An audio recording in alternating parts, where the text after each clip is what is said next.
Good evening, ladies and gentlemen. You're very welcome to our Winter Cattle Series webinar tonight, brought to you by the Irish Farmers Journal with the support of AXA Insurance. This is the second episode, ladies and gentlemen, in a two-part series. Last week, under the capable stewardship of Jack Kennedy, we had a webinar that covered all aspects of winter nutrition and ration formulation. And you can watch this back at last week's webinar at www.farmersjournal.ie/webinar. I noticed, ladies and gentlemen, it was the most read article in Farmers Journal last week, so I really appreciate your support to make sure that we're up there again this week, or else I'll have some explaining to do to Jack Kennedy.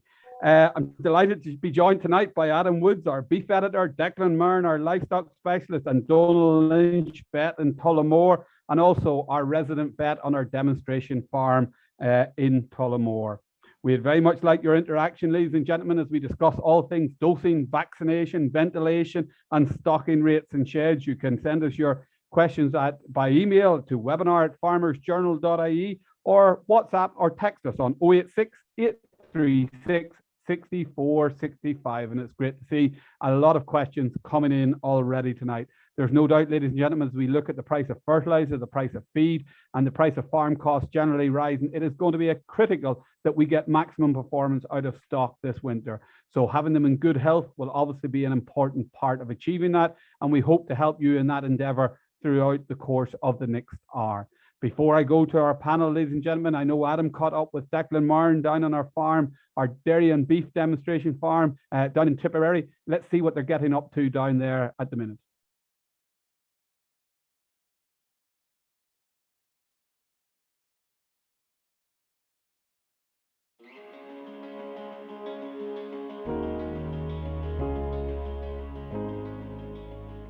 Okay, Declan, we've zoomed down the road to our Thrive, we'll say dairy calf to beef demonstration farm just outside Cashel here in Tipperary. We're here in front of the Weanlands. Tell me a little bit about, I suppose, to get us started, tell me a little bit about what's been happening on the farm over the last 2 months. How has slaughtering been going, housing, and general management over the last couple of weeks? Yeah, Adam, so every year we bring about 140 calves through to beef at between 19 and 21 months of age. The aim on this farm is to try and slaughter as many cattle off grass at the end of the second season as possible. So out of the 141 cattle that we had for slaughter this year, we're left currently with 41 bullocks and 9 heifers at this stage that have been housed for finishing. How does that compare with last year's, we'll say, slaughter So draft? we're ahead. We've 85 or 86% of the heifers drafted off grass this year compared to 60-odd% last year, and we've over 50% of the bullocks drafted this year compared to 33% last year. And that's just down to better Thrive and a better back end? Just a better year as well, Alan. We started slaughtering cattle a month earlier this year than last year. You know, cattle were just coming fitter earlier this year.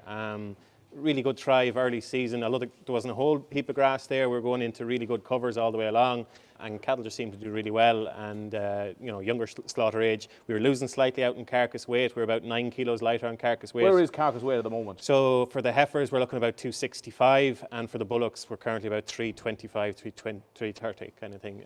So back maybe, as I said, 9 or 10 kilos on last year. But if you take off the month's extra feed that's gone in, we're better off for that earlier slaughter. And the thinking is within that system, I guess with silage being an expensive feed and with concentrates being really, really expensive this year, it's even more important nearly to get them off grass this year at a cheaper, we'll say, cost than it is to come in and start feeding, because if it didn't make sense last year, it certainly won't make sense this year to try and finish those animals inside. Definitely not. No, like if you look at when Teagasc come out with their winter finishing budgets every year, or when we do our own budgets, it's up on €4.55 a kilo that's needed out of the shed next spring.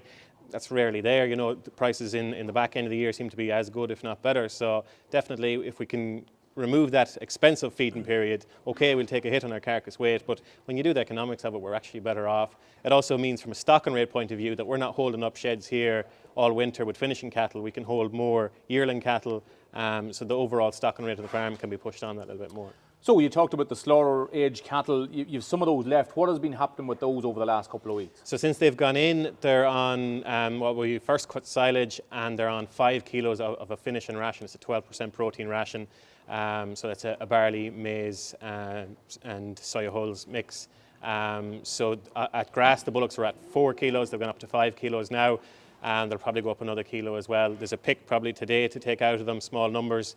And then likewise with the 9 heifers, they're currently on 4 kilos a meal. We're on 3 at grass. So what we're seeing is it's more the late maturing types that's left, or So the more Belgian Blues and Limousines are left. Belgian Blues, Limousines, and then those framier type Anguses and Herefords that you can tailor off a Holstein type cow. Bigger frames, but just aren't fleshing up that quick. And when do you hope to have them, we'll say, slaughtered? Is it by the end of this year, or are you going to shift out into I would say 2022? if we've won one draft in early January, I would say that'd be it. I'd be hoping that we'd have the most gone this side of Christmas, but definitely by the end of January, everything should be gone. So that's the slaughter age cattle. Moving back then to the weanlings, what's been happening with them? So weanlings, first 35 heifers housed today, 2 weeks later than last year. And the rest of the weanlings that's still out have probably another 10 days, 2 weeks at grass, just this group. That's unprecedented, isn't it? In terms of coming into December, to still have animals out. Yeah, when driving in the lane there, you see the amount of grass that's on the farm, and we're still getting growth rates in the low teens at the moment. There's still growth rates there, and ground conditions have been holding up, so we've been able to do it. And have weanlings been doing quite well out of grass, or have you weighed them lately? So we've weighed this 35 here, so average weights of this, now these will be the best, these are the heaviest of the heifers, and they'll be around the 250 mark there now, so very happy with the weight. Average daily gains over the last while, they would be doing okay during dry periods there. You get a wet few days, they're probably not doing a whole lot, but still having them out, they're getting 1.5 kilos of meal at grass. Still worth holding them out as long as we can, because also we don't want to have huge covers of grass next spring on the farm, because this is an all dairy calf to beef system. Our priority stock, our big grazing group, are going out at 350 kilos. We don't have a huge demand for grass in spring, so we try and clean off as much as we can in the back end, so that we're not going into massive covers in spring. So definitely from that point of view and an economical feed cost point of view, it's made sense to keep them out. So diet for our weanlings, talk to me about the diet for the male calves and then the diet for the heifers. Yeah, so we've just silage sampled a week ago. We don't have results back yet, but we'll have them on the night. But we're estimating, the last couple of years, the first cut silage has been 73 to 75 DMD. And that's really important in a dairy calf to beef system. There's nothing more important almost than good quality silage in a dairy calf to beef system. Like in a suckler system, there's room there for a 65 to 68 DMD for your cows, but unless minimum 70 DMD on a dairy calf to beef system, because every animal in this shed is a priority animal. You need performance in every animal. And if you have to substitute that with concentrates, then your costs just go out the window. Yeah, so for every 1 unit of DMD that you lose, you need to put in an extra 0.3 of a kilo of concentrate to make up that. So going from 60 DMD to 70 DMD, that's 3 kilos more per day you're going to need to feed. So yeah, that's really important. And then look, with this system that we're trying to get them finished off grass, we're not doing that typical 0.6 of a kilo during the first winter and then hoping to get compensatory growth when we go back out. We need them to be doing the 0.8 a day, 0.75 to 0.8 a day over the first winter, so that we can get them away at the end of the second season. So just to go back to the heifer cows and the bull cows, heifer cows are getting what, 1.5 kilos, is that what you said? 1.5 kilos, yeah. And then the bull cows? Yeah, I don't think that'll change too much. Once we get the analysis back, we'll up it or down it, but I would say about the 1.5 kilos or so. And ad lib good quality silage? Ad lib good quality silage. And then we will probably pull off the meal maybe 3 weeks before they go back to grass again, just to help that transition back to grass. Target turnout date? Hopefully 10th of March, 15th of March. Okay. Yeah, but it'll depend on the season. Just touch off dosing then. I know we'll say Tom Julian is going to go through a lot more detail as regards dosing, but just in terms of management over the last couple of weeks, what has been happening, and has there been any issues in relation to health issues on the farm? No. So the calves would have been dosed, I think, 4 times for worms throughout the season. They would have been done maybe 3 weeks ago, so kind of before, when they're in for their pneumonia vaccine and all that, so to try and eliminate all that stress period when they're coming in. They've been well prepared for that, and they'll probably get another dose now. We'll fecal egg test again in a few weeks and see where we're going from there. Okay.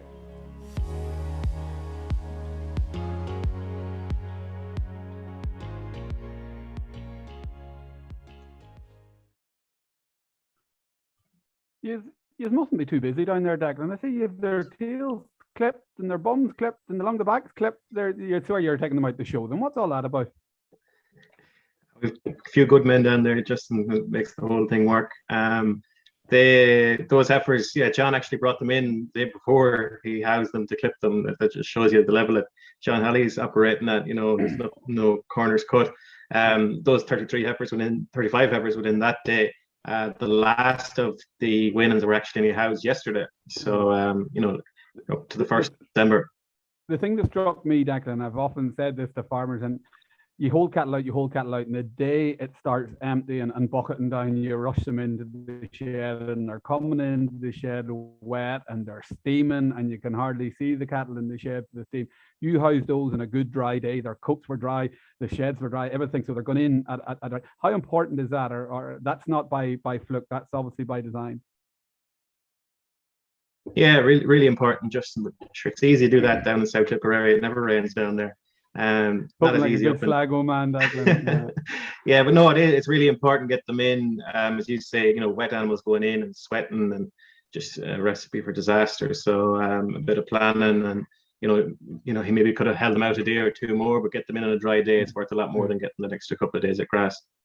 Declan, you mentioned there on the silage, you were down on the farm actually, I think today, were you? You're only back up from Tipperary. Did you get the silage results, and how are things looking there at the minute? Yeah, we did. So we got a bit of a shock when we saw the silage results. We're back more than, typically, as I said, we're 33, 35 the last few years. We're sitting at an average of 69 this year. So 73, 75, yeah. Sorry, yeah, 73, 75. We're back to 69 of an average this year. So what happened was that we didn't graze the silage ground in spring because we grazed it into late autumn last year, and we closed it straight up for silage in spring. There was a window opportunity to cut. Looking back, hindsight is 20/20 vision, but we probably should have cut on the 9th of May, and then the weather broke for 2 weeks, and we're still cutting the end of May. So from my point of view, I thought it was still a relatively early cut of silage. You're still in May, but just because it hadn't been grazed off in spring, probably had that bit more carryover, and we're down at the 69 DMD. So that's going to cost us €5,000 more across the 140 animals this winter in concentrate costs to make up for that quality in silage. So it's an expensive mistake.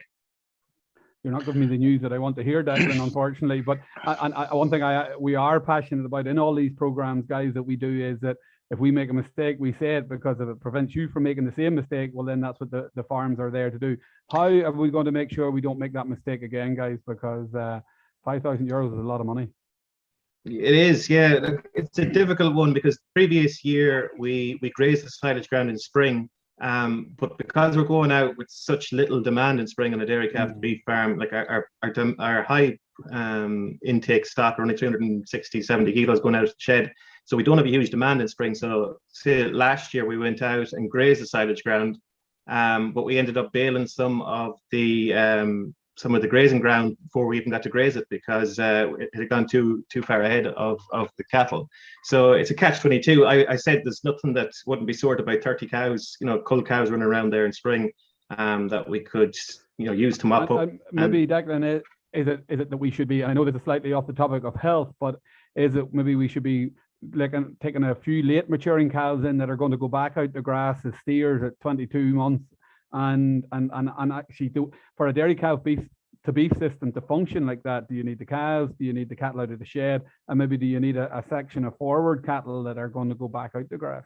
I think you blow the 5,000 on them forward cattle instead of blowing it in terms of making poor quality silage, in terms of going back out to grass. We've had this argument we have this argument every year with people around going back to grass with cattle, but we cannot make that work down there. We have to come off grass at the end of that second season. It just won't work for us going beyond that. Maybe we need more calves. You're a great man. You have all the bloody problems.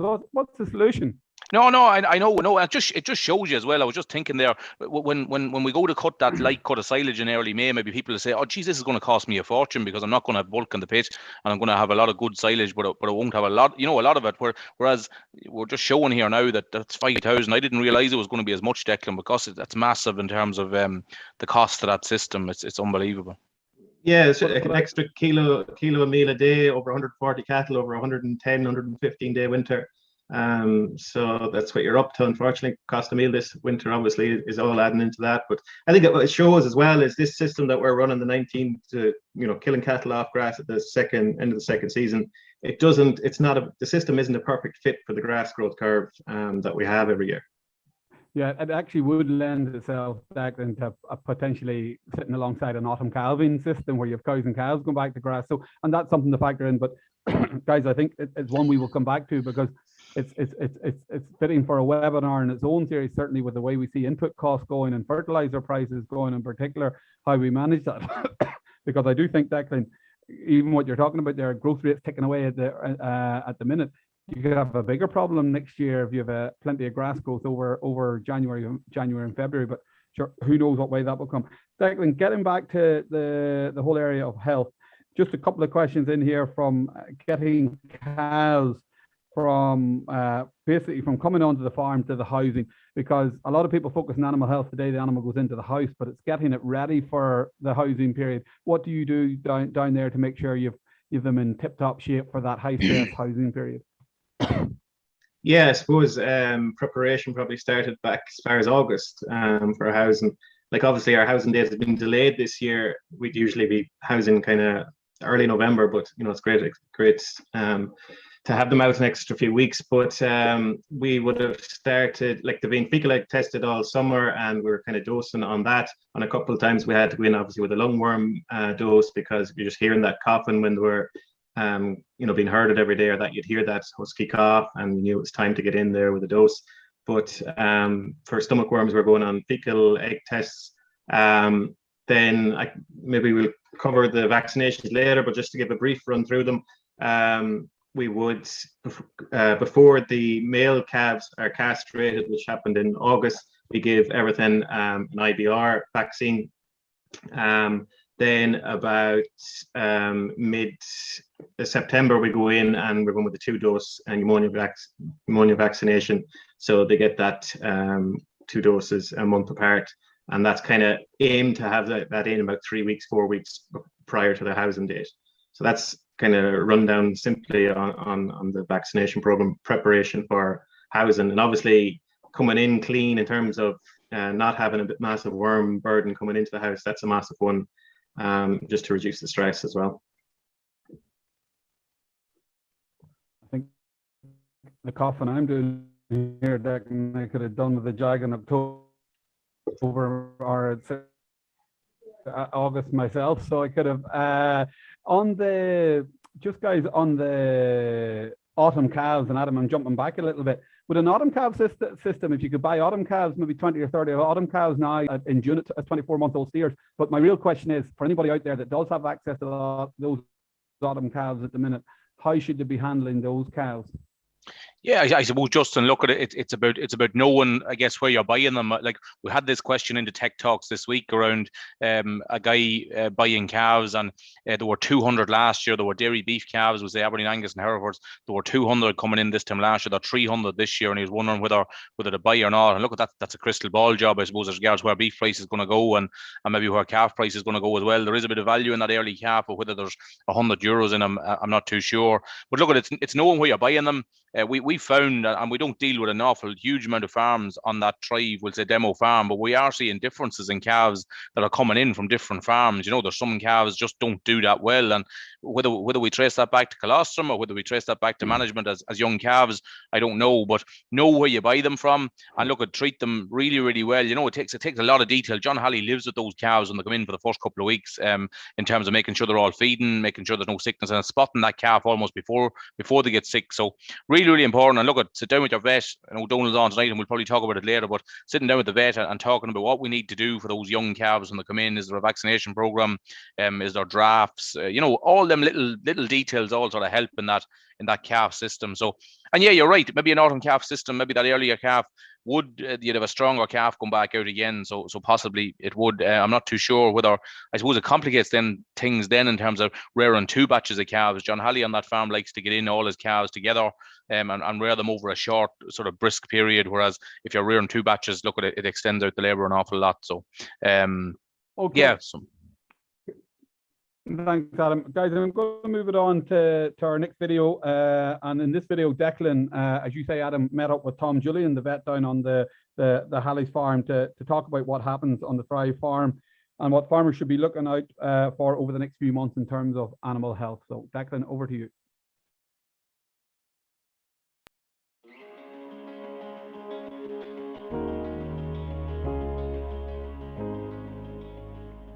Okay, Tom, so you're the vet here on the Thrive demo farm outside Cashel in County Tipperary. we've, I suppose, experienced a really good back end. We've just started housing our, say, weanlings. They're coming in maybe a fortnight, 3 weeks later than previous years. They were being dosed 5 weeks ago. So we probably thought that we would be housing them 2-3 weeks ago. So are we in a risk period now? What is the best option to go for in terms of, you know, a dose regime for now? So the weather has been so good, the cattle have been left out for 3 to 4 to 5 weeks extra. So when we judged what product we'd use 5 weeks ago, we had to look at the persistence of activity of that product. And we have now expired that period. So now we're faced with cattle that need to be dosed again. So the proper thing to do would be to do a fecal egg count to check and see what they have been exposed to on the farm. I know over the years, and you get back reports from slaughter reports and the Fluke levels, but the fecal egg count will tell you exactly what needs to be done. So it's been very mild, so the risk of those young cattle being exposed to larvae, which is the larvae and eggs, which is what's going to contaminate the younger cattle with stomach worms and lungworm and rumen fluke and liver fluke, has been quite high. So we'll do a fecal egg count and we'll judge then the level of exposure that those animals have been exposed to over the last 5 weeks, and we'll tailor our dosing regime to the results. For liver fluke, everyone gets caught on liver fluke because the cattle were measuring eggs in the feces, and for an egg to be laid, there has to be an adult, and that takes 12 weeks for an adult to go from the time the animal gets exposed to the time it develops. It takes 12 weeks. So we could get a negative result on a fecal egg count for liver fluke, but the cattle might have been exposed to it. But so we know from the history of this farm that there has been liver fluke in livers of animals that have been slaughtered. So we seriously have to consider going back and retesting those animals later on. Just because we get a negative result now doesn't mean it's going to be negative in 3 months. So that's the importance of knowing the history of the farm. Knowing the history of the farm. You have to judge every farm individually on the history and slaughter reports and the different products that are being used and what is licensed for the cattle as well. So when you talk about that, are we talking about doing another fecal egg count a few weeks post-dosing? Yeah, you don't dose your cattle today and do a fecal egg count tomorrow and expect the levels to go from there to there. With different products, there's a different time frame. Yes. It's roughly nine days after use. We'll judge and see how well our product has worked. That's generally for stomach worms, liver fluke and rumen fluke. We'll judge the response to treatment by the fecal egg counts, roughly 8, 9, 10 days. It all depends on which product you use. Okay. So the recommendation, say, for the vast majority of farms out there that have had an extra 2-3 weeks at grass this year, you know, it's not going to be a normal route. You know, might have a certain routine that they do every year. This year is going to be that little bit different. Yeah, that's where the fecal egg counts come in. Okay. At its stage time. It'll just a quick glance at your herd level rather than saying, geez, I always did this, I'll do this. But this year has been so different that cattle have been out that 5 to 6 weeks that the risk of exposure is high. Again, then if we move to the finishing cattle, so we've housed 41 bullocks and 9 heifers for finishing. We try to finish as much off grass as we can. These haven't made it across the line at grass, so they're for finishing. We hope to have them gone this side of Christmas. There probably will be some going into January. Talk to me about lice treatment. Can I treat these animals for lice? Do I take a chance that it's not going to be a big issue? What would be the recommendation there? The last thing any farmer or vet wants to see is cattle scratching. Now, there are 4 different types of lice in general on cattle. There are 3 biting lice and 1 sucking lice. So people have used Ivomec injections. They will work well on the sucking lice because that lice is sucking the blood with the Ivomec in it and it will kill the lice. But the biting lice lives on the biting lice lives on the surface. And that will need a lice treatment. So you have to be very, very careful when we're going to treat these animals for lice as to the withdrawals of the products. And there's different products with different withdrawals. So that's the only thing. Nobody likes looking at cattle with lice on them if they can be treated. But it's very, very important, in my opinion, to clip an area of the back. These cattle have been housed versus an animal that has just come in off the field. If you clip the backs, which can be seen, you will see that area of dirt on the carcass, on the hide. And there is no point in putting a product on a dirty animal, in my opinion. it's very important. Some products are used from the withers back down to the rump. Some products are spot-ons. In my opinion, I prefer the spot-on products because it's easier to clean an area over the withers. There's always a lovely flat spot there where the product will sit and get absorbed. But the cleaner the area is, the better the product will work. Okay, Tom, we've talked a lot about dairy calf to beef systems. We'll have a lot of suckler farmers watching here tonight. Is it pretty much the same approach on suckler farms? I know, say, from the beef scheme point of view, that fecal samples would have been taken for liver fluke and had to be in by 1st of October. Yes. You're talking about there, you know, a clear result back then might be very different now if they went to sample again. Yeah, suckler farmers generally, liver fluke is a big one because a lot of the suckler farmers, some of them are on marginal land. And the fluke can be an issue there, and rumen fluke as well. Now, the only way to judge it then is to do a feces sample. And the timing of that feces sample is very, very important. At housing, the same principles apply. Any liver fluke will take 12 weeks to mature, so they lay eggs. So it'll take a few months for you to get a positive fecal egg count. Now, you have to go back and check and see what doses were used during the year, because there are products there that will only kill adult mature fluke, mature adult fluke, that they are 12 weeks old. A lot of the fluke and worm doses there that are orally will have killed the fluke before a fecal egg count is taken. So you get a negative result unless they're housed for at least 12 weeks. Is the damage done at that stage when you're starting seeing, you know, have we damage done to the animal that's going to, Yeah, have we lost production? Have we lost production? Liver fluke is a silent, it's tipping away at the animal all the time. Like at the early stages, there's liver damage. But the liver is such a fantastic organ, it'll regenerate itself once the animal has been treated for fluke. It's a massive, massive organ, and it is able to put up with a lot of abuse. You'll often see cattle being killed on the line, and you will check in the livers in the factories. And animals that have serious liver fluke infections, you'll often look up at the carcass, and they'd be fantastic animals on the line. But you'd always say to yourself, I wonder, could you have been better? So when we're talking about, you just mentioned injectables and pour-ons and down the throat, is one better than the other? There are so many different products. The only way you can judge how well the product works is to treat the animal and do a fecal egg count at a particular time after the treatment to see the response to treatment. There are resistance. There's resistance on most Irish farms at this stage to the different products. But you always have to ask a question, was that product administered in a correct fashion? Was the animal weighed? Was the animal treated for the 500 kilos or the 600 kilos that it was? When it was dosed, did it swallow all the medicine it got?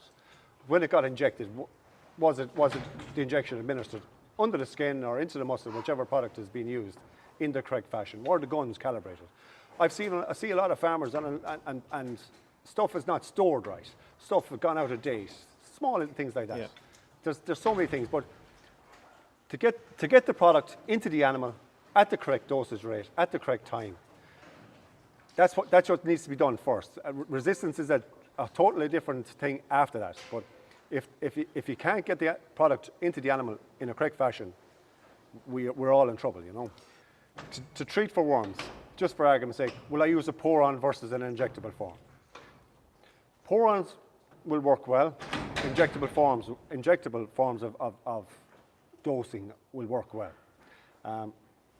Versus the oral products. They all work in different ways. They talk about the bioavailability of the drug. If you put a pour-on, X amount of that will get absorbed. If you give an injection, 90% of that will be used. If you give an oral product, sure, it's all gone in, but how much of it actually works? So there are debates, will I put pour-on, will I put this, will I put that? But you also have to target your client. There's people coming in to me and they say, I've 100 cattle, Tommy, I want a pour-on product because I've no help to do them. And you can understand it. Some people like to dose their cattle for fluke and worms. And you want great help, great facilities, and you also want to be careful doing it, you know. The last thing anyone wants to do is get hurt while they're giving this. And I have to treat my client as they come in the door as to what product they're actually going to get and what response to treatment they're going to get. That is the key. Is this thing going to do the best it can for that client? Okay, Tommy, thank you very much.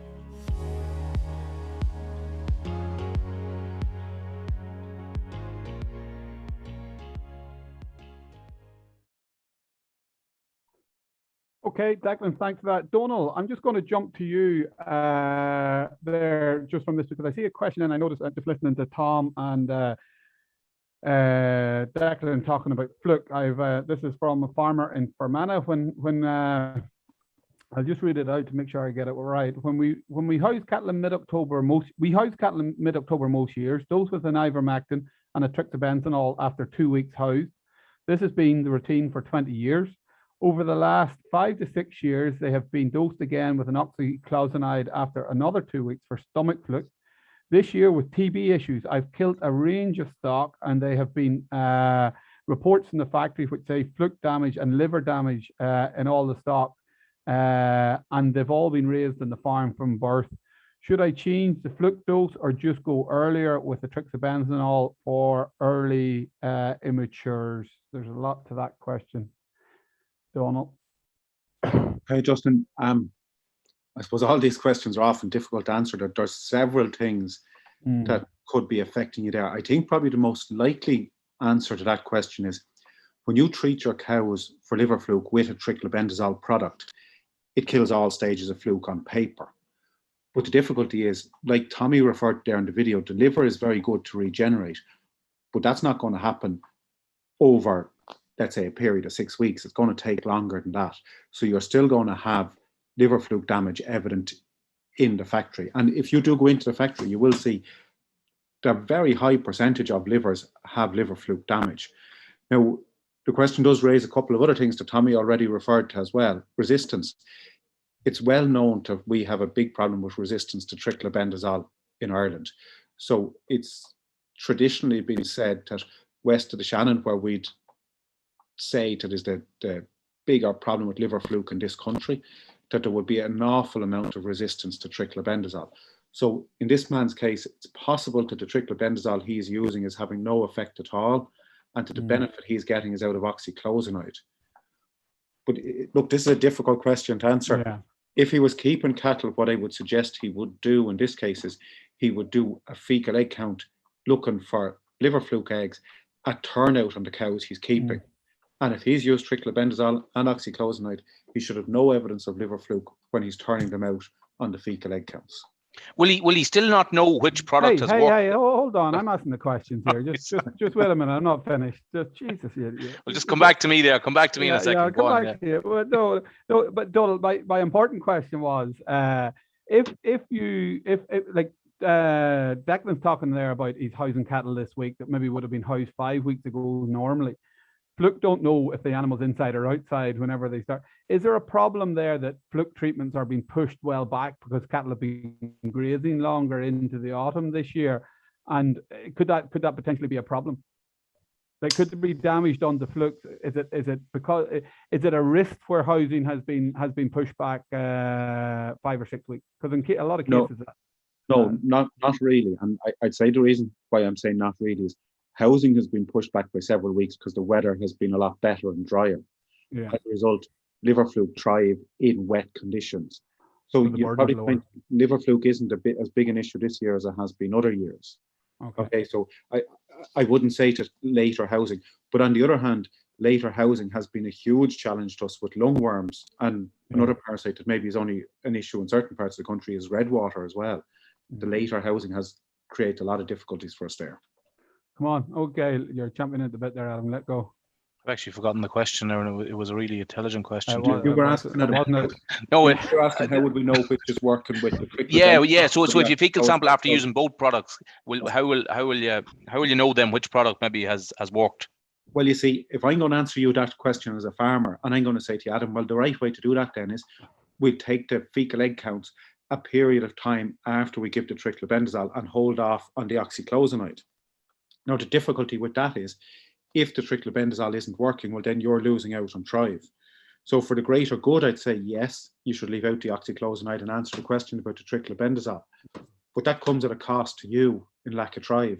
So all these questions, and I'm 20 years qualified now, and I've tried over the years to put together programs that would cover a lot of farms.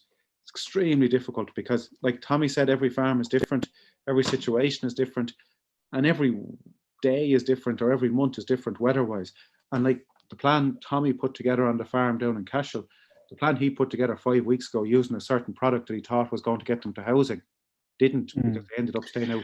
But is trichlorobenzal for 20 years? That's probably not? Is that good practice from here on? Or what's the right thing to do there then? What should he change to? So he should rotate his products. Okay, so absolutely, we all should be rotating our products depending on the situation you have. So if you look at the situation in sheep where we see acute liver fluke in sheep and you find sheep suddenly dead, we want to kill the early stages of fluke.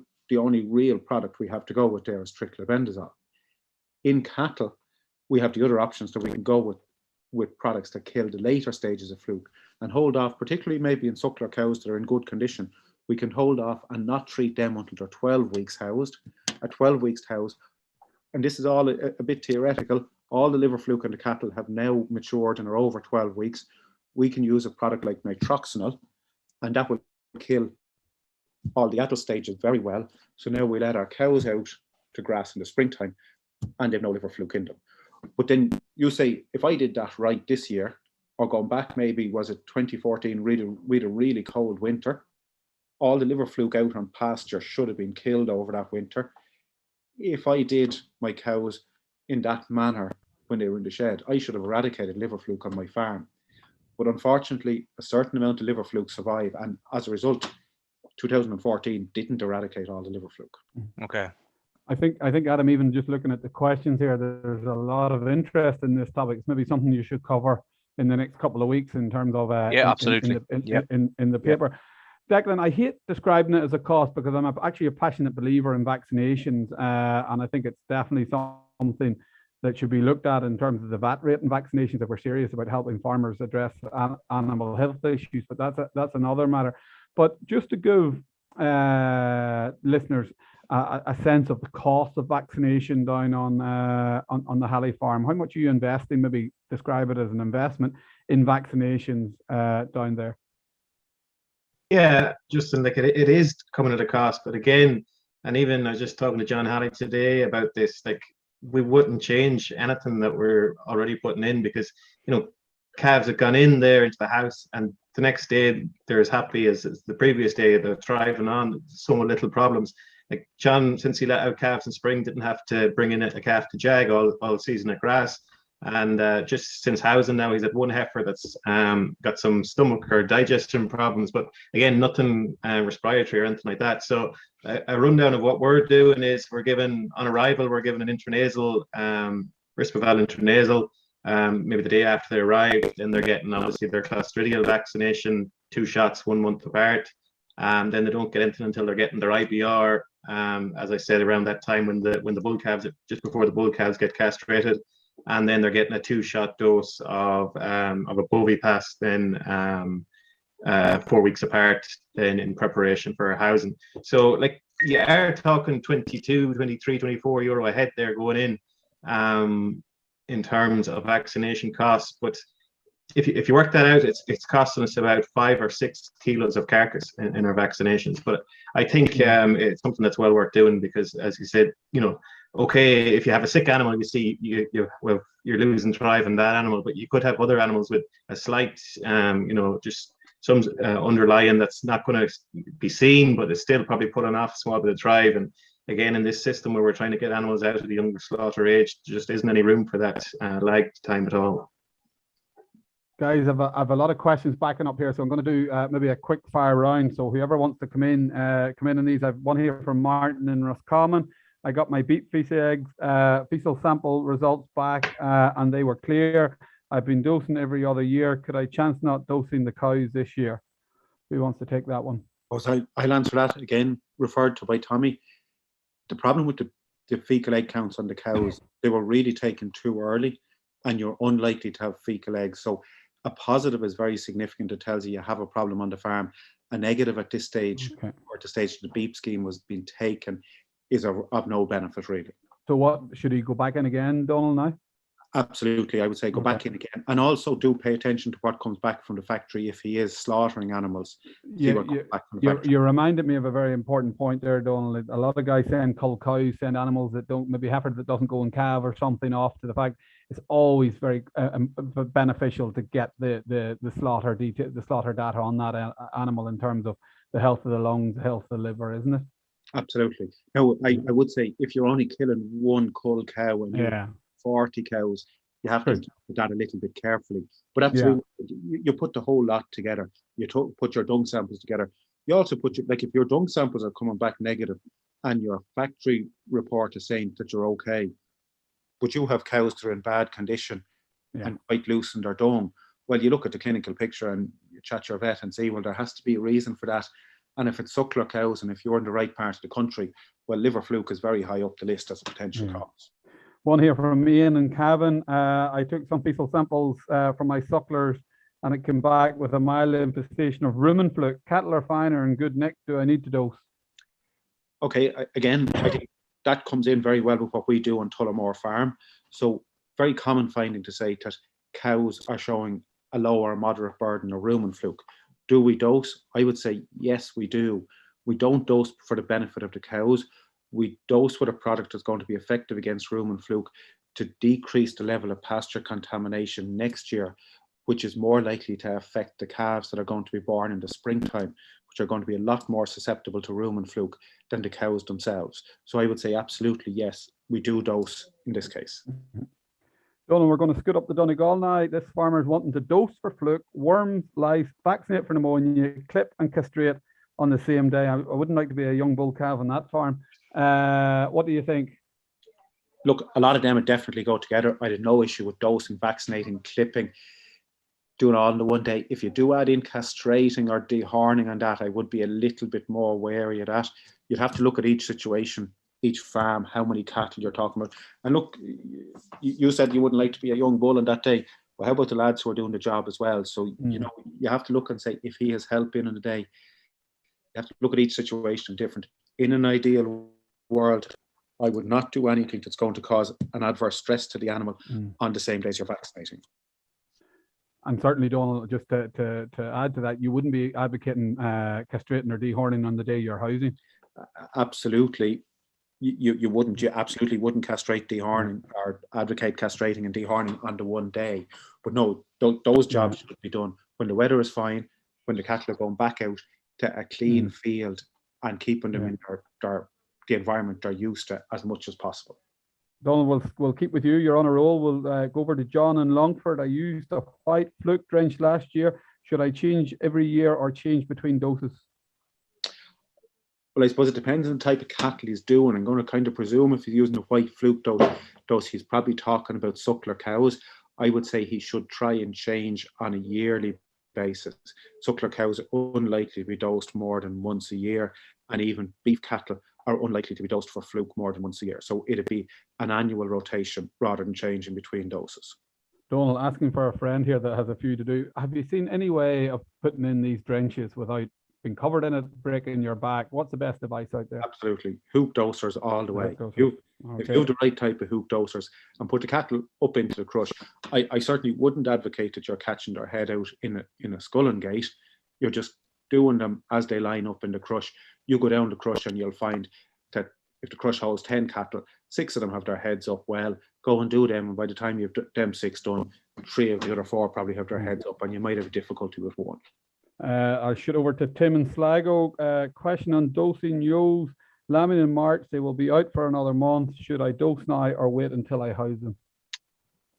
What part of the country is he in? Where's Tim from? Sligo. Okay, well, I suppose I'd say talk to your own vet, see what the story is locally. But let's assume that liver fluke is a problem. I would say he does need to be dosing for liver fluke now. If we assume that he's in a part of the country or a farm where liver fluke isn't a problem, he's in Sligo. It's likely. Yeah, it's likely. I reckon this is Declan Murren just looking for a bit of free advice now, to be honest with you. No, I wouldn't even ask the question. I just dose. Okay, and that's for good reason, because if you're in a part of the country where fluke is a problem, you see sheep dying. But as I say, if we assume fluke is a problem, absolutely you need to dose.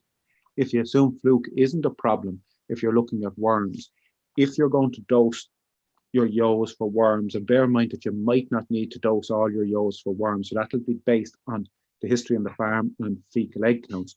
But if you do need to do it, dosing coming up to lambing time, to prevent the rise of shedding associated at lambing would be more appropriately done closer to lambing. I have a question here from what this gent or lady describes themselves as a small, humble cattle finisher. So probably with just under 1,000 cattle. But the vets also say that cattle and sheep from certain counties need no Fluke dosing, always clean. But Tom the vet said needs to be said more RE farm history. People using far too much dosing instead of focusing on other management issues, which are the problem. Hence why we have the problem RE dosing products, etc. Now, any comments, Donald? What do you think? Look, it's easy to say that person is right and potentially they're wrong. So yes, there's certainly cattle coming from farms that have no issues with liver fluke and absolutely don't need to be dosed for liver fluke. The challenge on a beef finishing farm is to know which ones are in that position and which ones aren't. And you can't say that all cattle coming from Wexford, for example, don't have issues with liver fluke. And you can't say that when Adam's referenced to Sligo, that all cattle coming from Sligo do have a problem. There's a huge difference in farms. Studies have shown over the years that cattle coming from farms in what would be considered high-risk fluke areas are less likely to have fluke issues because the farmers are aware and conscious of it. Whereas if you're in a very dry area, you don't expect cattle fluke problems, and hence you're not on top of it and maybe dosing it. So the person there is absolutely right. It's not a simple question to answer as which ones do need to be dosed and which ones. I think he has a good point, Donald. Rushing for the bottle necessarily isn't always the solution. If you have problems and they're reoccurring every year and whatnot, maybe you look at the ventilation of their drafts or their X, Y, and Z. And actually that leads us on very well to our next video. I have a quick question. Here it comes again. Right, can somebody put him on mute? No. Can somebody put him on mute, please? A farmer texted me here on vaccines working, Donald. Maybe we'll come back to it later on. But like he's just saying, day one IBR Bovi passed. How soon is that working? And is it within 24, 36, 48 hours, or is it immediate? And if you don't give the booster, are you back to square one? Yeah. Okay. A lot of those sort of questions, look, it's very much out in the public media there at the moment to do with COVID vaccine and what it works, how it works and how quickly it works. Different vaccines are different. So when you refer to IBR, typically an IBR live vaccine given up the nose works very quickly, starts working in a matter of hours. As an injectable IBR live vaccine, you're probably talking about a number of days before you have an effect of it. You referred to another product there, Bovipast. So Bovipast is an inactivated vaccine covering 2 viruses and 1 bacteria. The license course is 2 shots separated by a number of weeks, similar to your COVID vaccine. You will see that the full protection of that vaccine doesn't come until a number of weeks after the second shot.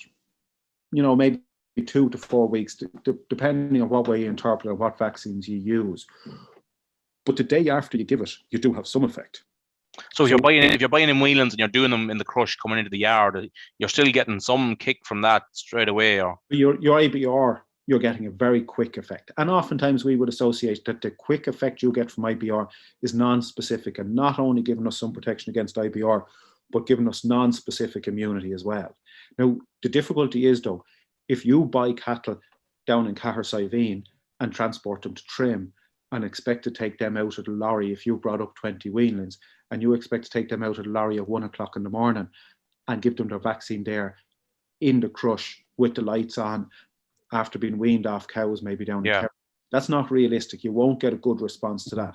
Okay, so maybe you do need to think and say, plan what you're going to do, and when you get your cattle, how you're going to treat them. And Justin referred to. So what are you saying? Let the thing settle for a day or two there, and let them come in and settle.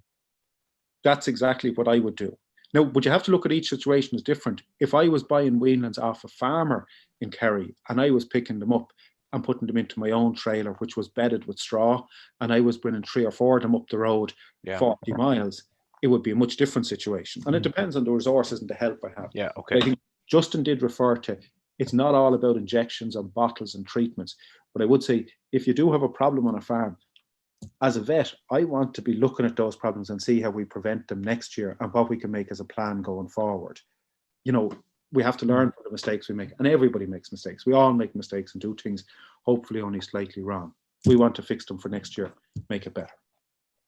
Declan, Jack Kennedy must have let him run riot last week. We'll get him back on the straight and narrow. We're finally going to get to the second video, and if there's one of Adam Woods playing with smoke bombs in it this time round after the last incident that he had with smoke bombs, I'll be getting worried. Guys, what we're going to look at here now is looking at the sheds and what farmers need to be aware of during the winter months.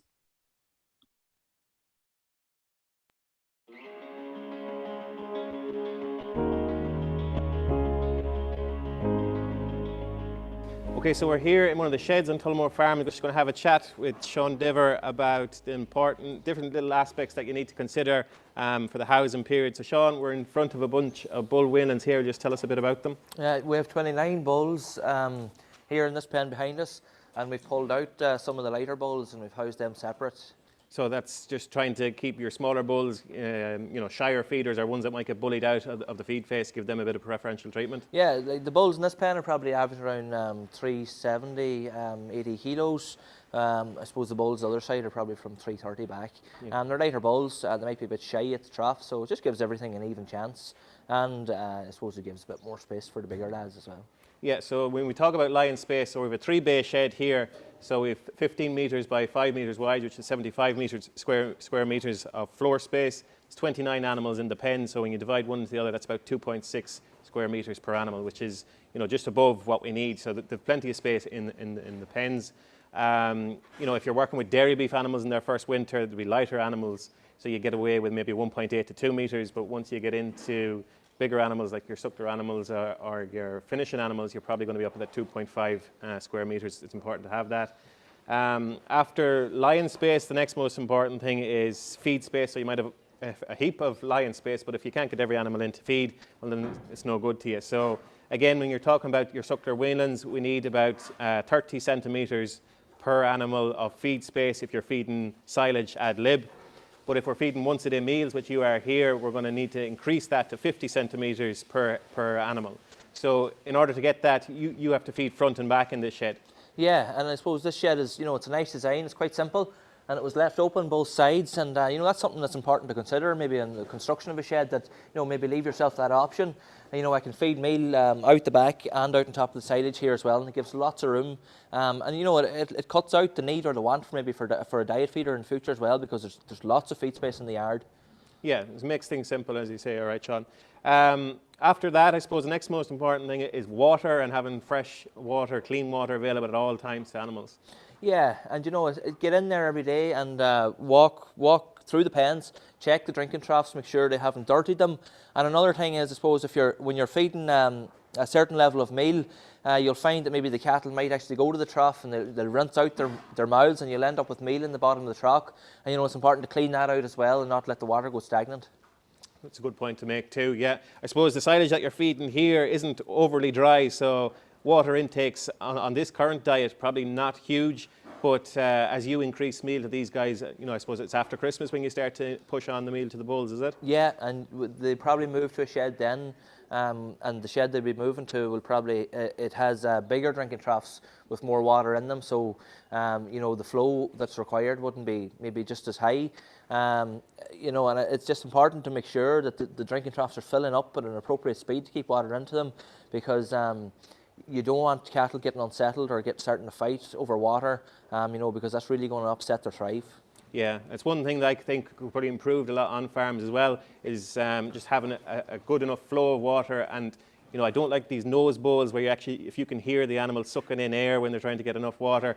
For the bulls especially, you have them bigger type troughs that they're going to get enough water when they go. There's never any queue waiting for a water trough. That's another sign that you have issues. If you see animals queuing up or waiting to drink water, you have issues. And if you have a limit on water intake, you're going to limit your feed intake, which is obviously going to hit your thrive. After that, then Sean is kind of talking about airflow and air space. So ideally, you'd have all the same type of animals housed together, and they wouldn't be mixed with different ages, just so that kind of from a disease risk point of view, that's not a comfort we have here at the moment, but probably going forward when the new shed is there, which we'll talk about in a few minutes, that'll give you more options and you'll be able to keep maybe all the same type animals in the one shed. Yeah, you know, and like ideally we don't really want maybe bull weanlings housed beside cows or heifers, you know, we're able to keep them separate. And you know, the new shed's going to give us that option to move maybe heifers or more cows up there and keep all our weanlings in one area. And I suppose it just, you know, the new shed as well, look, it's going to create more space around the yard, and you know, that should opt for healthier and more thriving animals as well. Yeah, yeah. And finally then I suppose is the ventilation, and like when we walked into this shed I just looked up and I asked, had you ever power washed the roof of this shed? And he said no, but like it's clean roof. You know, if you've got cobwebs or a lot of dark stuff and dirt on the roof, it's a sign that there's airflow issues, but this looks really good. You know, there's plenty of airflow through the shed. And at the same time, down at animal level, you don't want any drafts or any, you know, getting in around that animal when they're lying down, any drafts in. So, you know, you have another shed right behind this one, which is probably blocking a lot of the prevailing wind through. So we are getting airflow without the drafts. Yeah, and like, you know, I suppose it's an old rule that if you're in the shed and you maybe put your hand up along the side sheet or on top of the wall and you're getting a handful of cobwebs, you know, that's a bad sign of the airflow in the shed. And as you said, the roof is clean, there's plenty of fresh air coming. There's a lot of animals here maybe sharing the same airspace, but we've opened it up, you know, it's quite open. There's a gap between the other shed. It's higher, it's allowing air out from that side, and it's allowing fresh air to flow through all the sheds at all times.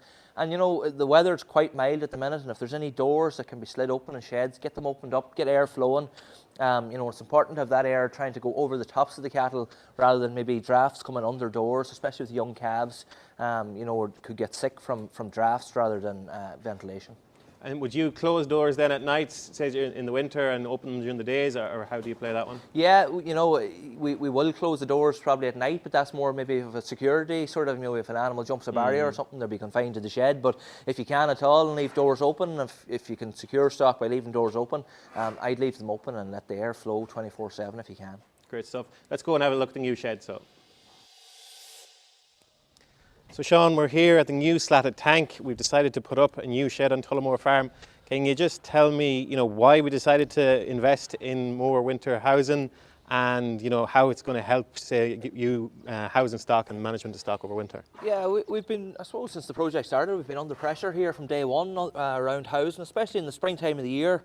You know, when cows are calving, and we're sort of a calf to grass system, but that doesn't always work in your favour. Weather could be poor for the month of February or maybe into late March, and we kind of have nowhere to go with maybe cows and calves. So this is a 4-bay shed here now of a slatted tank, and behind it there'll be a 25-foot lie-back, and that'll allow us to creep calves onto straw and you know, to hold cows maybe for the month of February. It'll also cut out the fact that we've been renting a shed the last 3 years for our heifer weanlings, and that's putting a big cost on the farm as well. And when we looked at things, you know, over the next 10 or 12 years, we were going to spend probably the price of a shed on rent alone, and we'd be probably no further forward. So it was no mean feat, I suppose, to decide to actually do this, but I suppose we've decided to just go ahead with it now. Yeah, yeah. So in the economics, as I said, it's going to be, you know, six and one and half a dozen of another on the economic side of things versus having your heifers reared on another farm. But for you, from a management point of view, it gives you full control now of every animal that you're bringing through. Yeah, you know, there's nothing like having all your own stock in your own yard or under your eye all the time. We can keep, it allows me, you know, during the springtime we're busy calving, I don't have to draw silage out to, you know, 10 mile up the road to a rented shed. And if I get in bother with bad weather, I have room to house cows and calves. And, you know, the lie-back will be flexible as well. There's sheep on the farm and may be able to pull it in, you know, pre-lambing for some ewes. We'll probably see that we'll be able to maybe make livestock thrive better because, you know, we'll have them on our own, I suppose, way of feeding them, our own diet, which is working for us. And then in terms of the new shed, what it will bring in spring, so we were, you know, making up a bit of makeshift lie-backs and centre passes and stuff like that in previous years, which has worked well and got you over the, you know, the hump of that squeeze in accommodation. But this will open a whole new avenue for you for, say, those few weeks. You know, hopefully you'll be getting the cows and calves out, but you know, if you do need, you have that kind of facilities on farm to do that. Yeah, you know, I suppose the other creep worked to a certain point, but it wasn't ideal. It wasn't really practical. And again, look, it allows the farm as a whole system maybe to look at other routes, other avenues. We may be able to pull our calving date back maybe calf cows earlier in the year, maybe back at the mid to end January. We weren't able to do that at the minute, with the housing didn't allow it. We might be able to cut out maybe later calving cows, like calving into mid-April. Because we see the earlier calves tend to be better weaning weights. Exactly, that's great, Sean. Thanks for that.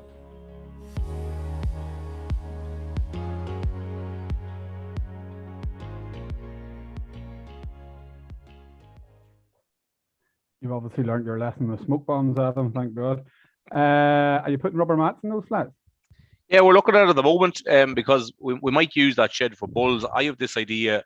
I think bulls maybe might do better on maybe feeding on slats and go back onto straw, in terms of just in terms of laying out on a bed of straw, in terms of that those bulls coming to that sort of maybe June time of that. So we're looking at that at the moment in terms of putting mats on. We're not too sure whether we'll do it or not, but yeah, we're pricing them. Have there's no wires above the bulls in Tullamore, sure there's not? No. We never had any issues like that at all. No. Yeah. Just going a few questions actually in, guys. I've one here from Mary in Wexford. We reared calves last year and had a few issues with pneumonia in the calf shed. In young calves, I was thinking of installing one of these plastic tubes that blows air in on top of the calves. It's €1,800. Mary's done a good bit of work on it to buy. Is it worth it? I've seen them. I'll just throw in my penny's worth. I've seen them working, and I've seen farmers really happy with the way they have worked, and where there has been issues in the past, where maybe you have some maybe calf rearers now that are started that sort of business, and they're not really maybe specific purpose-built sheds for rearing calves, or maybe closer sheds or low sheds, and they can work really well. Now I don't know, has Donal or Declan any experience of them, but my experience of those would be that farmers are quite happy. Any farmer that put them in, they're very happy with them. I'd have to say, Adam, I'd be a huge believer in them, and I'd agree with you. They definitely do work very well. But I do think that person has raised an issue. It's quite easy to manage the ventilation in finishing bulls or even weaning bulls.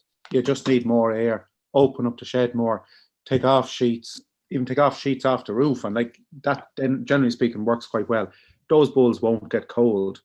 On the other hand, if you have a 50 or 60 kilo calf coming into a shed and it's a very still day and you take off sheets and tomorrow there's a gale blowing, it's a much different story. So I would say, you talked about a purpose-built calf shed. If you asked me, can you send me to an ideal purpose-built calf shed? I probably can't. Very, very challenging to get it right.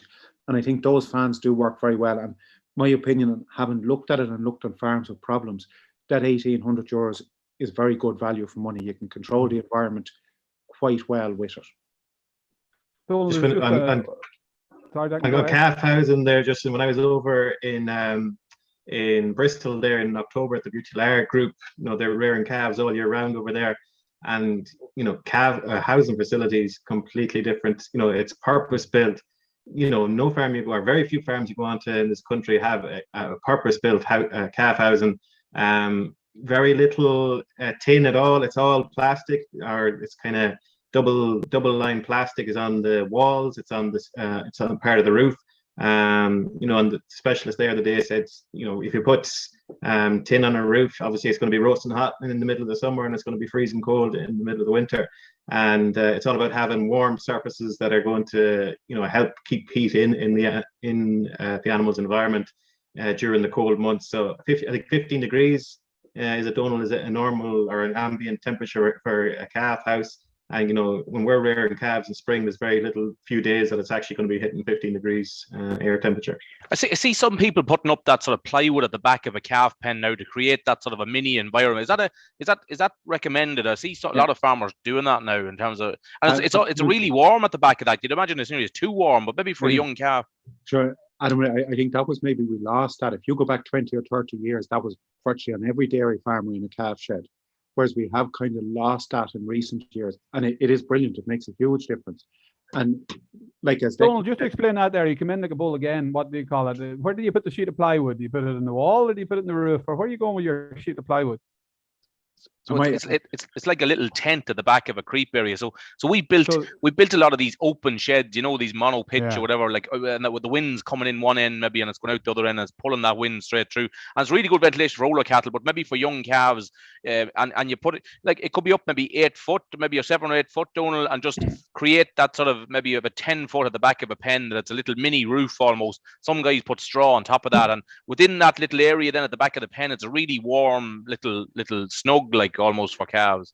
Where I saw that, I was trying to think, Seamus Scallon, the Wicklow calf exporter, I saw that in his yard about 10 years ago, and the straw was all stored on top of the cows, so it was on those boards. It certainly looked, and I'd say if Seamus was doing it with the experience he has of calves, it was obviously the way to go at that stage. I think if you look at what they were doing, and as Declan referred to the farms that he visited, any of those people are doing it on a big scale have to get it right. And if you look at what they're doing, they're going to be doing a lot of this sort of stuff to get the calves warm enough and still get air movement. And going back to the previous question, it's extremely difficult have an environment warm enough and get enough air movement without some sort of mechanical ventilation. So I think that is the way to go. Guys, I'm conscious of time, and we're against the clock. So look, I'm going to go straight back to Tullamore Farm again, and this time Declan and Sean have moved on from housing and are talking about condition scoring the cows.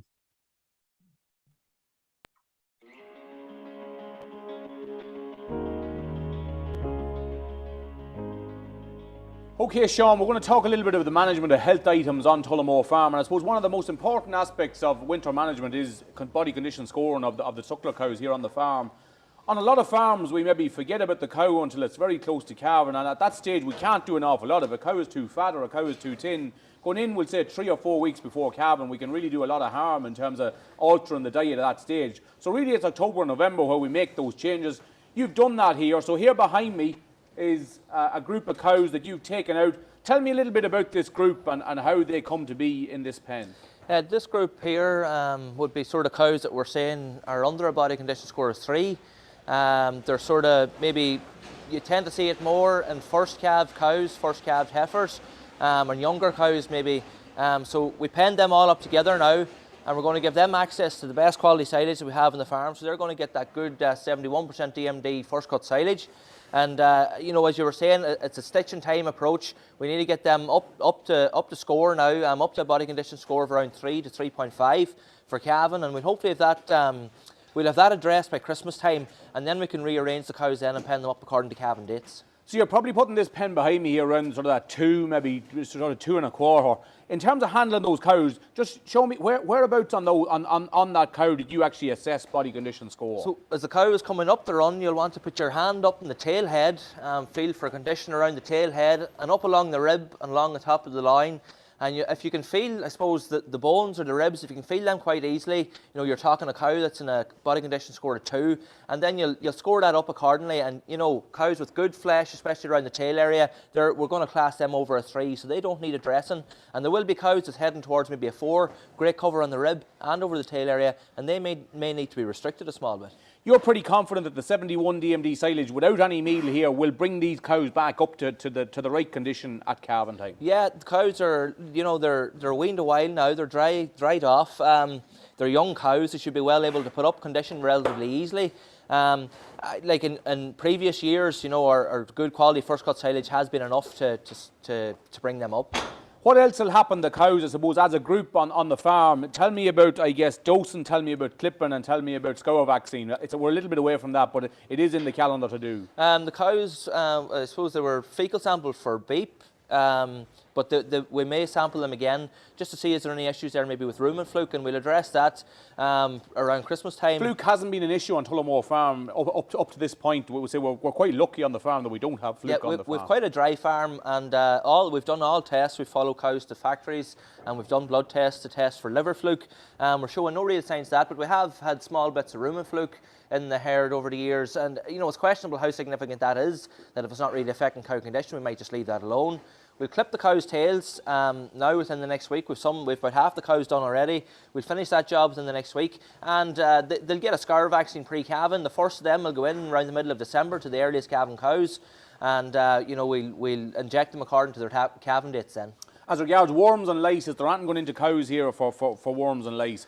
Probably worms, no, you're just concentrating on young cattle, but as regards lice treatment, what's happening there? Yeah, we'll do the cows with the pour on to cover for lice, and it's been enough to cover in previous years.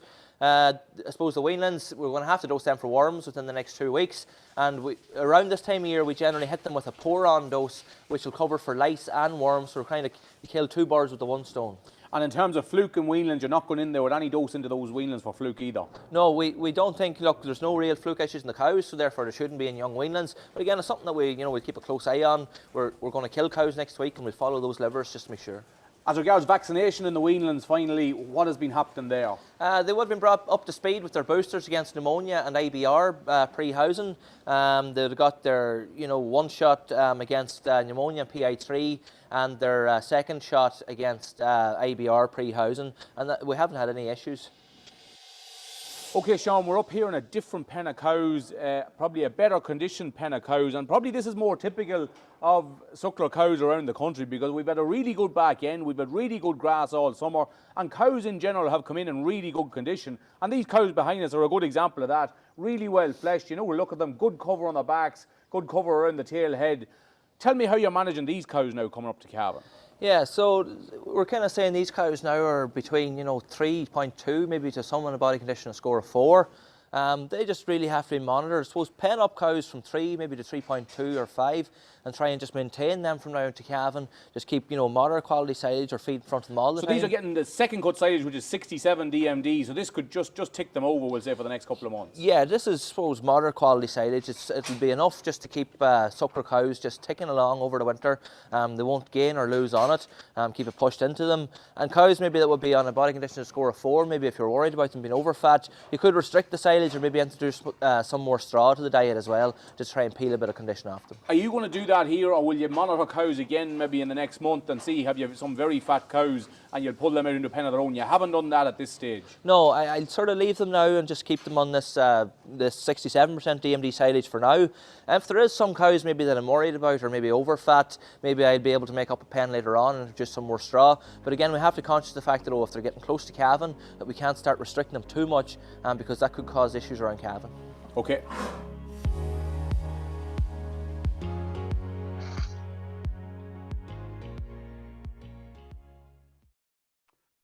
Donald, are you seeing a lot of fat cows out in your travel? It's been a relatively, I suppose, very good actually grazing year this year. Cows probably out that bit longer, more grass available. Would you be concerned that cows are in good nick 2 months out from calving, 3 months out from calving? I probably wouldn't be as concerned about over-conditioned cows.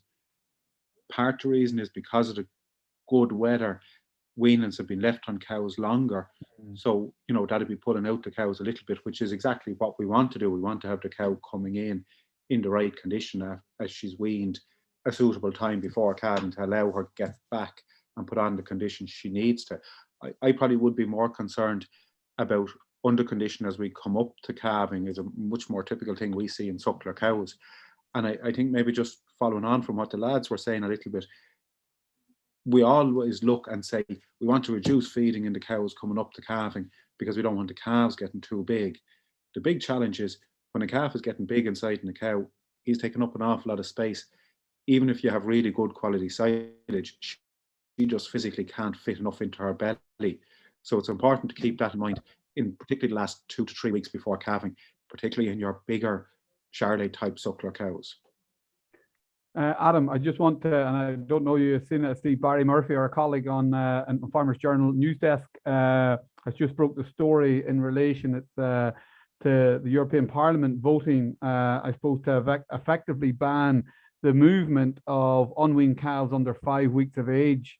The story has only gone up. I don't know, have you, the amendments back by Green MEPs on Thursday could lead to a ban on the transport of pregnant animals in the last third of gestation, transport time limits of 2 hours for unweaned animals older than 35 days, and a ban on all transport of young animals under 35 days. The proposed regulations will not impact on the movement of calves within member states up to 50-kilometre limit. It's a fairly significant development in relation. Okay, it's only the European Parliament, and they're due to come in 2023 if they're supported by the Commission as well. Like, that's a major implication. Absolutely, and there's one thing you think about there, Justin. Like it's the 100 and whatever 20 or 30,000 calves that we export. You know, in terms of the implications of that, and those having to stay on farms or stay on dairy farms or even stay in the country, and the implications that would have for our beef industry. And look at, I think we talked about this. We talked maybe on Tech Talks a couple of weeks ago, but we need to be modelling this as regards what happens if this does come in, because it seems to be the direction of travel almost for European policy as regards banning live exports. I'm not saying it's the right thing to do, but it's definitely the direction they're going in. Donald, what if you were to give farmers advice on how we can help address that in terms of improve and make sure we're gold plated in terms of the welfare of calves? What do you see some of the key practices that farmers can do out there to help improve calf welfare? I suppose, Justin, this always comes back to what's the most important time in an animal's life. And I know we had this on an open day in Tullamore Farm as to what the main thing is, looking after that calf. So like, it's going to be measured on what we get results on. So we're going to get results if we get good quality colostrum into them, the right amount at the right time. And then, as we've already talked about, the sheds environment they're living in, keeping them warm enough, well bedded, clean and dry. And then if they are being moved, and like that could be, bear in mind too, for some of the dairy farms, it could be being moved between two sites on on the one farm, which could be, you know, a number of kilometers distant apart. Those transport conditions would be hugely important. So the trailer should be bedded, for example, and to make sure that when the calf gets to where he's going, that he comes out clean and dry and comfortable. They'd be the main things. You know, most of this is common sense, and like the vast majority of lads are very good at it. And sometimes it's a small thing that goes wrong, and we just have to address those small things. After that, you look and say, the vaccinations going in. Sean referred to the vaccination, the scour vaccines, hugely important to prevent scour. Condition of the cows, both body condition score and also hygiene. Like Sean clips the tails. He clips the tails so the cows will be clean. Main reason for them being clean, so when the calves are born, they don't get contaminated with cow dung going into them before they get milk or along with milk. So these are all things, pneumonia vaccinations in the calf. Let's be honest, we will be measured by results. If we have good, healthy calves, a very high survivability in young calves, nobody can argue with us there. Declan, I'm going to give you the last question and then I'll wrap it up. Farmer here, he doesn't say where he's from. Some farm animals are less susceptible to disease or parasite burden. Should we, or is there the opportunity to try and breed out our way out of health problems? So can we do it through genetic selection? Ooh, it'd be nice to think that we could, Justin. I don't know how close we are to getting that one on board, but you know, I'm sure there is a heritability of all these different traits. I don't know what it is, but you know, I'm sure we can, but I don't know. It's probably there's other things we're trying to sort out further up the list. You know, we need, from a dairy beef point of view, we need a calf that we can have a positive beef value for first of all, and then we might be able to worry about other things like parasites. Declan, don't get him going. He'll jump in again. And I was just going to say. There he goes. What would be the point? What would be the point in having that if we didn't register the sire of calves? So been trying to breed our way out of health problems if we won't register the sires of calves in the dairy. But anyway, that's for another day. That's for another day. Declan, I have a funny feeling Declan just knows the little buttons to prod there, so he does just to set him off. Sorry, Donald, go ahead. I suppose just what Declan and Adam was saying is absolutely hugely important. But do bear in mind there is a good bit of work gone into heritability of health, and it is working. It is proven effects. But also, as farmers, you know, farmers have successfully bred our best cattle who produce the best meat or milk or calf or whatever the production measurement is, and they wouldn't do that if they didn't stay healthy. So, you know, naturally we are breeding our healthier animals, and hopefully in time, and you know, even in the time I've qualified, which is about 20 years now, we're seeing significantly better results than we did 10 years ago or 20 years ago. So, you know, I think sometimes we tend to look at the problems, but we should look at, you know, we have made huge strides as the farming community in Ireland. We're doing very well. We've addressed an awful lot of problems and improved them. You know, I think we should acknowledge that as well. Okay, guys, look, thank you very much for your time. And once again, just thanks to our sponsor for the evening, AXA Insurance, for for supporting the event. Guys, ladies and gentlemen, this webinar will be available to watch back, of course, on farmersjournal.ie, as was last week's. And Adam, have you anything else in the pipeline coming up in terms of webinars? Oh, we don't have a date set. We'll have a Thrive. We'll be delving into some budgets on Thrive, and maybe looking back at the slaughter data on Thrive within the next couple of weeks. So we'll have that in the paper as regards when that's going to take place. And hopefully, Justin, we had plans to hit the country and hit the road in January for some mart demos around Cavan and preparing for Cavan. And look, we'll play that by ear as regards COVID. It goes where that goes. But we'd really love to get back out in front of farmers again. The whole team would. So hopefully we will in the early spring. And Adam, if touch wood, if we get the green light, you're planning open days in Tullamore and open days on Halley's Farm next year? Absolutely. July is there for a national open day on Tullamore, and August is there for a national open day on the Thrive farm in Cashel. Yeah, we're really hoping we will look. We'll stay positive on that. I think come summer we'll definitely be able to do that. Yeah. Okay, ladies and gentlemen, look, thank you very much to our support. Just before we go tonight, I'd like to express a big congratulations to our colleagues in Irish Country Living magazine, led by my colleague Amy McKeever. They've just won Newspaper Magazine of the Year this evening at the Newsbrand Awards. So well done, Amy and team, on that. And also, thank you, ladies and gentlemen. Also, we're hugely proud and indeed humbled in the Farmers Journal to get our readership figures, independent readership figures, showing the Farmers Journal to have the highest readership on record. And that's something that I know I speak for Adam and Declan and our team behind the scenes in Traction as well. It's something we're incredibly humbled and indeed very appreciative of your support for that. As I say, ladies and gentlemen, I think there's a lot of discussion there around a number of key issues. I think Adam will pick up on some of them in the Farmers Journal over the coming weeks around the animal health side.